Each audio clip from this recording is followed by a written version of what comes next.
Fox 61 breaking news now. Big breaking news day as we come on the air here at 6. First, Hartford County is under a severe thunderstorm warning, and Rachel Frank will have more on that in a few minutes. Also tonight, police are looking for one person after a big house fire in Bloomfield.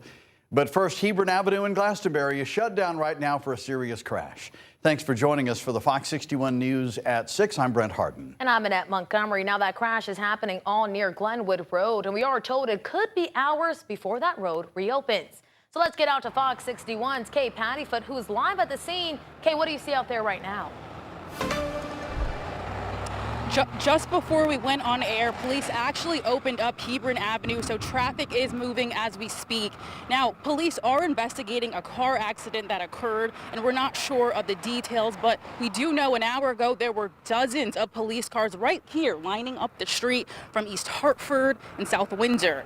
And we spoke with the man who lives in the area in the condos to my right, and he says coming out of Glenwood Avenue is very tricky because the cars on Hebron Avenue speed very fast. And we're not sure if that is the case with this accident, but he said that is something he has noticed. When we have any more details, we will bring them on air. For now, live in Glastonbury, Kay Pattyfoot, Fox 61.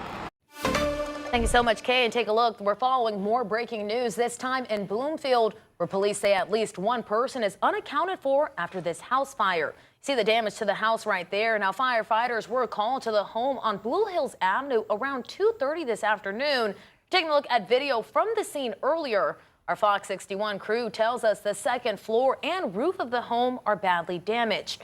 We also know at least 2 people were taken to the hospital by ambulance. Firefighters say that fire is out, but they are now checking for hot spots.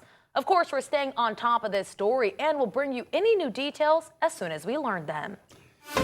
And still more breaking news out of Middletown tonight, where there is an active shelter in place. According to Middletown police, the incident occurred around the Westlake area. They did not provide any information at this time on the reason behind the shelter in place, so we will update you on air and online as soon as we learn more.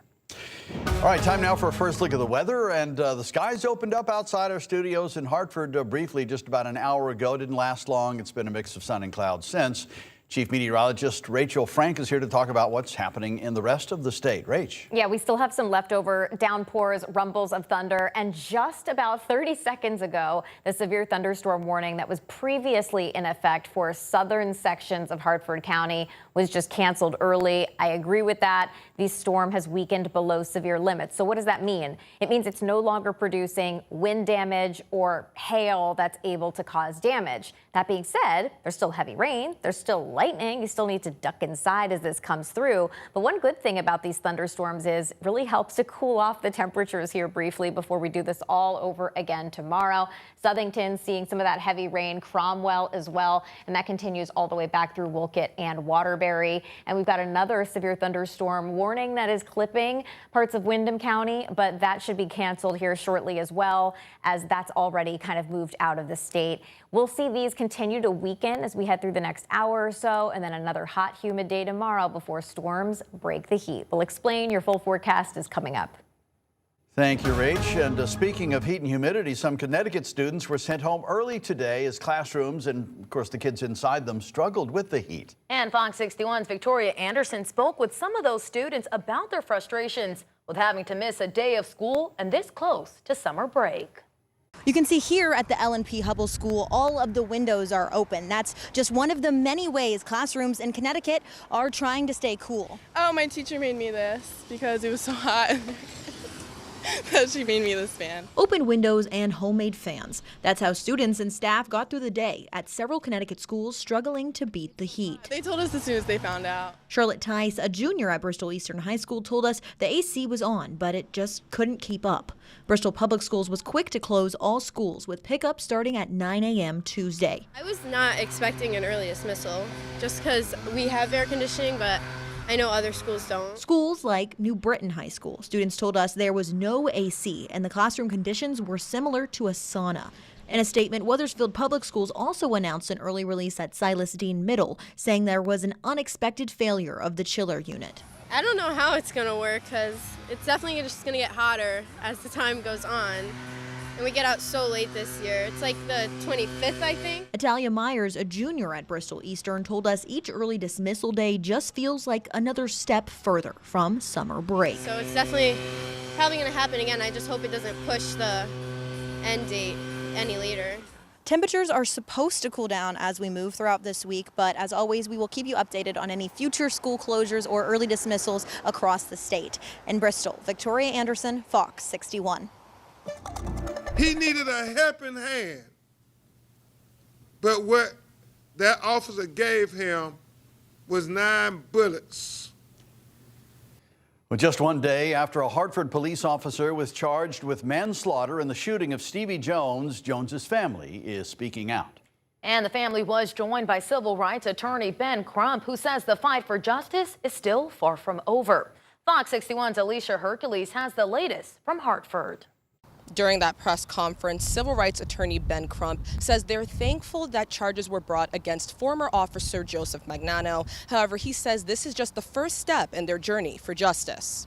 Justice for Stevie Jones. Justice for Stevie Jones. Justice for Stevie Jones. Justice for Stevie Jones. Civil rights attorney Ben Crump, who was joined by Stevie Jones's sister Audrey and members of the Hartford NAACP, said they're thankful to see former officer Magnano charged with first-degree manslaughter. We, the Jones family, are pleased with the charges that have been brought against Officer Magnano in connection with my brother Stevie Jones' death.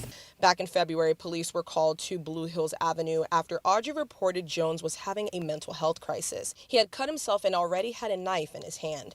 When officers arrived, body cam footage shows he walked out onto the sidewalk where he began walking towards the officers. Jones was asked by officers to drop the knife several times before former officer Magnano fired 9 shots at Jones.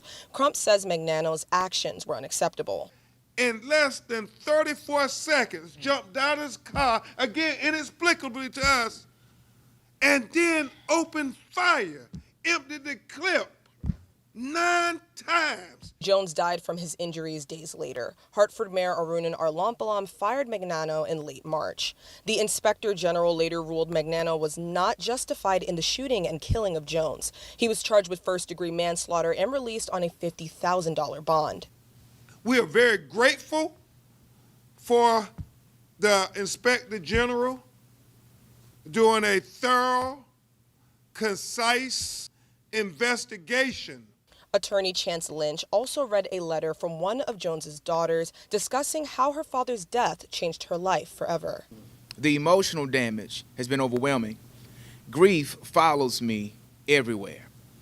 Some days it feels impossible to escape the anger, confusion, heartbreak, and questions that still remain. Crump says this experience has been difficult for not just Jones's children, but also his sister, who called 911 the day of the shooting. She's really been tormented because she called 911 trying to get help for her brother, and she just is in agony saying, if I wouldn't have called, my brother would still be living.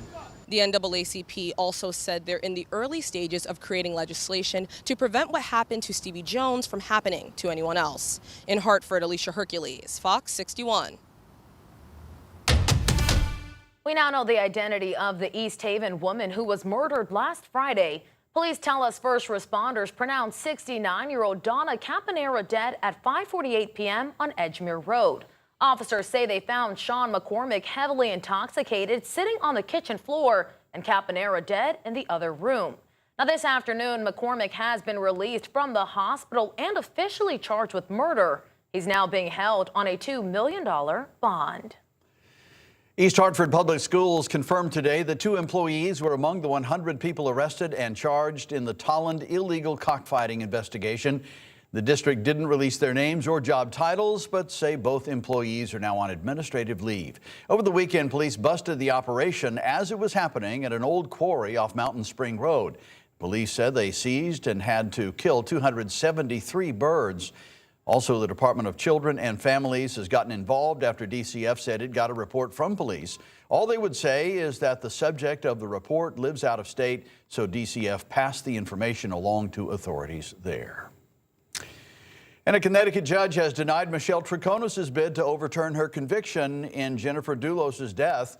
This past January, Troconis argued in her trial that her attorney was ineffective because he advised her to sit for police interviews that prosecutors later used against her. But the court ruled today that that strategy was a reasonable legal judgment at the time, even if it did ultimately work against her. The judge found no constitutional deficiency in her lawyer's performance, leaving Troconis's guilty verdict firmly in place. Right now, a man and woman are recovering from injuries after a car crash last night. State police say they were traveling on I-84 east in Southington when the man who was driving lost control, drove into the median, and the car flipped over. Troopers tell us the passenger, a woman, was seriously hurt and the man has minor injuries. At this time, it's still unclear what caused that crash. The state police say a man got seriously hurt when he was hit by a car while walking on I-91. He was apparently trying to pick something up that had fallen from his car. Police say it happened a little before 3 a.m. in East Windsor on the northbound side of the highway. And police say the victim parked his car in the left lane facing the wrong way and again was walking to pick up something when another car hit him. The victim was taken to a hospital. The two people in the car that hit him were not hurt and have not been charged with any crime. Well, police in New York say a 17-year-old girl from Connecticut died in an ATV crash last week. They haven't released the victim's name, but they say she was driving the ATV when she lost control and was thrown off. It happened 9 days ago in Shandaken, New York, which is a little under 20 miles from the northwest corner of Connecticut. Today, Connecticut expanded access to the ballot box. Governor Ned Lamont held a bill signing ceremony in Hartford for new legislation that removed long-standing restrictions on who can vote by absentee ballot in the state.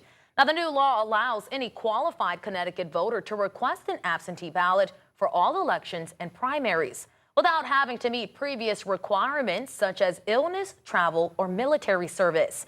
Now, the change followed the approval of a constitutional amendment by Connecticut voters during the November 2024 election. Governor Lamont said the move would make voting more accessible and convenient for residents across the state. Here in Connecticut, we're building a democracy that is more equitable and accessible for everyone by expanding access to voting, protecting voter privacy, preventing voter intimidation, and ensuring that every eligible voter can participate in democracy safely and fairly.